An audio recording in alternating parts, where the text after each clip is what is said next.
ಇನ್ನು ಪಂಚಮಸಾಲಿ ಸಮುದಾಯದ ಸ್ವಾಮೀಜಿಯವರ ಪದಚ್ಯುತಿಗೆ ಮುಹೂರ್ತ ಫಿಕ್ಸ್ ಆಗಿದೆ. ಪಂಚಮಸಾಲಿ ಪೀಠದಿಂದ ಈಗ ಅವರನ್ನ ಕೆಳಗಿಳಿಸೋದಕ್ಕೆ ಏಪ್ರಿಲ್ 22ಕ್ಕೆ ಟೈಮ್ ಬಾಂಬ್.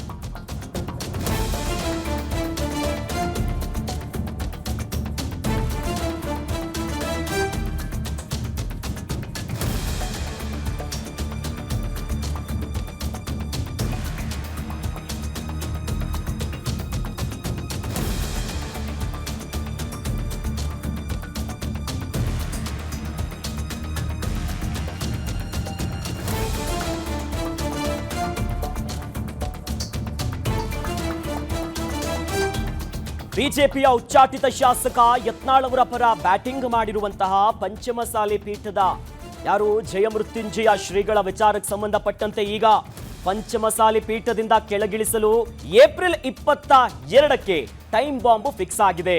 ಹುಬ್ಬಳ್ಳಿಯಲ್ಲಿ 2ನೇ ಸಭೆಯನ್ನ ಮಾಡೋದಕ್ಕೆ ಈಗ ಮುಂದಾಗಿದ್ದಾರೆ. ಅಂದ್ರೆ ಪೀಠಕ್ಕೆ ಇವರು ಬೇಕಾ ಬೇಡವಾ ಅನ್ನುವಂಥ ನಿಟ್ಟಿನಲ್ಲಿ ಪದಚ್ಯುತಿಗೆ ಮುಹೂರ್ತ ಫಿಕ್ಸ್ ಆಗಿರುವಂಥದ್ದು. 2 ದಿನಗಳ ಹಿಂದೆಯಷ್ಟೇ ಹುಬ್ಬಳ್ಳಿಯಲ್ಲಿ ಖಾಸಗಿ ಹೋಟೆಲ್ನಲ್ಲೊಂದು ಸಮುದಾಯದ ಪಂಚಮಸಾಲಿ ಸಮುದಾಯದ ಎಲ್ಲ ಮುಖಂಡರು ನಾಯಕರು ಭಾಗಿಯಾಗಿ ಸಭೆ ಮಾಡಿದ್ರು. ಅಂದ್ರೆ ಸಮುದಾಯದ ಶ್ರೀಗಳು ರಾಜಕೀಯ ವಿಚಾರವಾಗಿ ಬರ್ತಿದ್ದಾರೆ. ಸಮುದಾಯದ ಅಭಿವೃದ್ಧಿ ಅಲ್ಲಿನ ಕೆಲಸದ ಬಗ್ಗೆ ಮಾತನಾಡದೆ ರಾಜಕೀಯಕ್ಕೆ ಎಂಟ್ರಿ ಕೊಡ್ತಿದ್ದಾರೆ. ಈ ಮೂಲಕವಾಗಿ ಆ ಸಮಾಜದಲ್ಲೇ ಅನೇಕ ಚರ್ಚೆಗೆ ಇನ್ನು ಸಾಕಷ್ಟು ಅವರ ಮಾತುಗಳಿಗೆ ವಿರೋಧ ಕೂಡ ವ್ಯಕ್ತವಾಗಿತ್ತು.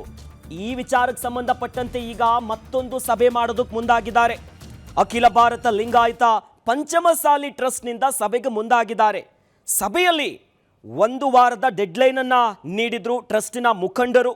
ಜಯಮೃತ್ಯುಂಜಯ ಶ್ರೀಗಳ ವರ್ತನೆ ಈ ವಿಚಾರವಾಗಿಯೇ ಬದಲಾವಣೆ ಮಾಡಬೇಕೆನ್ನುವಂಥ ನಿಟ್ಟಿನಲ್ಲಿ ವಿಜಯಾನಂದ ಕಾಶ್ಯಪ್ಪನವರು 2 ದಿನ ಹಿಂದೆ ಏನು ಸಭೆ ಮಾಡಿದ್ರು ಆ ಹೊತ್ತಿನಲ್ಲಿ ಗುಡುಗಿದ್ರು. ಶ್ರೀಗಳಿಗೆ ಕಾವಿ ಬೇಡ ಖಾದಿ ಬೇಕು ಅನ್ನುವಂಥ ನಿಟ್ಟಿನಲ್ಲಿ ಒಂದಿಷ್ಟು ಆರೋಪ ಕೂಡ ಮಾಡಿದ್ರು. ಅಂದರೆ ರಾಜಕೀಯಕ್ಕೆ ಇಂಟ್ರೆಸ್ಟ್ ಇದೆ, ಹಿಂದೆಯೂ ಕೂಡ ಲೋಕಸಭಾ ಚುನಾವಣೆಗೆ ಇಂಟ್ರೆಸ್ಟ್ ತೋರಿಸಿದ್ರು. ಹಾಗಾಗಿ ಧರ್ಮದ ವಿಚಾರವಾಗಿ ಏನು ಸಮಾಜದ ಅಭಿವೃದ್ಧಿಯನ್ನ ಬಿಟ್ಟು ರಾಜಕೀಯವಾಗಿ ಶ್ರೀಗಳು ಮುಂದಾಗ್ತಿದ್ದಾರೆ ಅನ್ನೋದಾಗಿ ಗರಂ ಆಗಿದ್ರು.